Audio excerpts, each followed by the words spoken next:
Nous sommes le mercredi 23 décembre 2020. J'espère de tout cœur que tout se passe bien pour toi.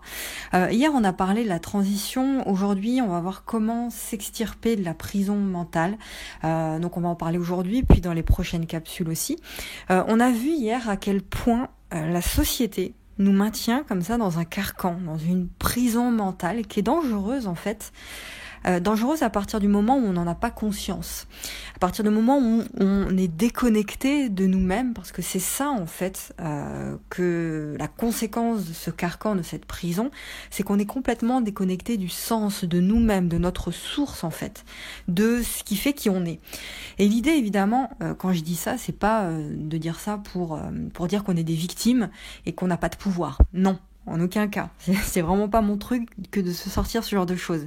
Mais c'est juste d'appeler en fait un chat un chat. Et d'avoir conscience des choses telles qu'elles sont pour s'en défaire en fait. Pourquoi ? Parce qu'on ne se défait pas des choses qu'on n'a pas conscientisées. Pas possible. Donc il y a des forces aujourd'hui, des forces obscures. Donc attention, on va rentrer dans des choses un petit peu perchées là. Il y a des forces obscures, des personnes, si tu veux, qui veulent, catégorie de personnes qui veulent que l'humanité ne transitionne pas justement vers le monde plus conscient qu'on a vu hier, plus bienveillant, le sens, etc. Ils veulent nous garder, si tu veux, dans l'inconscience. Bon.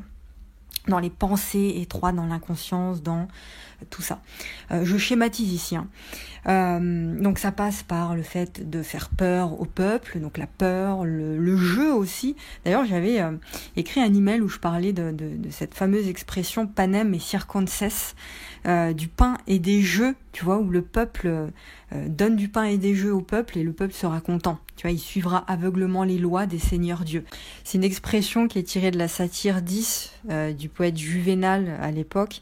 C'est pas Jules César d'ailleurs, on entend parfois que ça vient de Jules César, donc c'est le poète Juvénal. Donc je t'invite à faire quelques recherches par rapport à ça.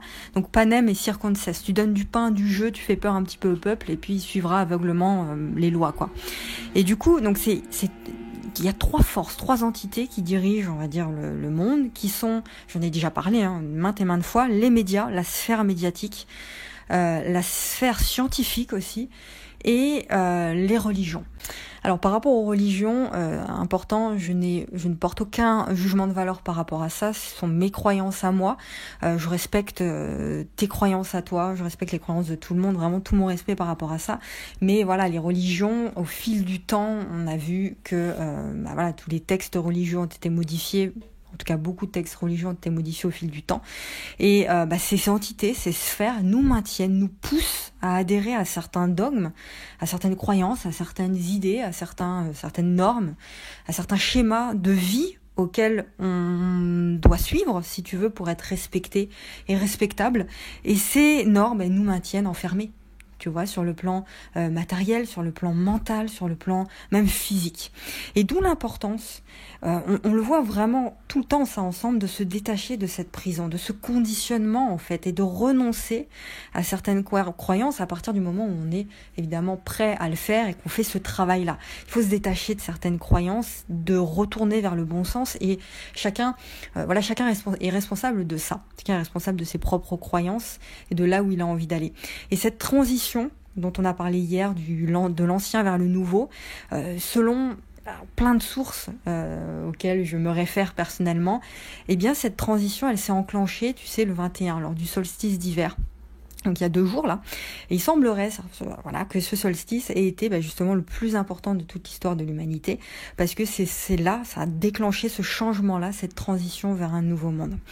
Et moi ce que je te propose ici, c'est pas de croire aveuglement à ce que je dis, à ce que dit d'autres personnes, à ce que le système dit ou quoi que ce soit, c'est toi de te référer à ce que ton cœur te dit, au bon sens en fait, et juste accepter l'hypothèse que certaines des choses qui sont dites ici dans cette capsule ou dans ce que t'entends au quotidien soient possibles en fait, pour t'ouvrir à plus grand, tu vois, à des choses différentes de ce qu'on a l'habitude de nous proposer dans les médias ou autres. Donc moi je te dis pas de croire à un truc plutôt qu'à un autre, je te dis d'accepter juste l'hypothèse que des choses qui ne sont pas dites au grand public puissent être possibles aussi.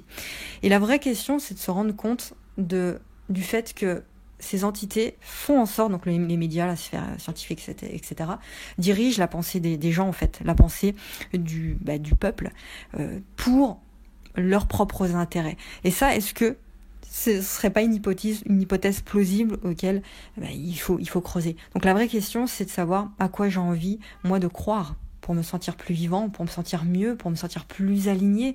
Quel travail je dois faire avec moi? Qu'est-ce que je dois abandonner? Qu'est-ce que je dois renoncer comme croyance? Et est-ce que mes nouvelles croyances vibrent en moi ou non? Voilà, ça c'était vraiment le mot que je voulais te dire aujourd'hui. On va continuer demain. Ça fait déjà 5 minutes, on va continuer demain à parler de cette prison mentale et comment s'extirper de toutes ces croyances qui nous empêchent vraiment d'être vraiment nous-mêmes, d'incarner qui on est vraiment, de se libérer de nos blocages et d'être dans notre vérité profonde et d'exprimer qui on est. On continue donc demain pour une nouvelle capsule. Demain ou un autre jour, on verra, parce que demain, nous sommes le 24. Je vous souhaite de passer de très belles fêtes en famille. Prenez soin de vous et on se retrouve très vite. Et j'oubliais, avant de te quitter, rejoins-nous sur le canal privé Telegram. C'est mon groupe privé. Tu as un accès VIP. Dans la description, tu cliques sur le lien et tu nous rejoins. Bien sûr, tu télécharges l'application Telegram juste avant. Et ensuite, tu nous rejoins sur le groupe. À tout de suite.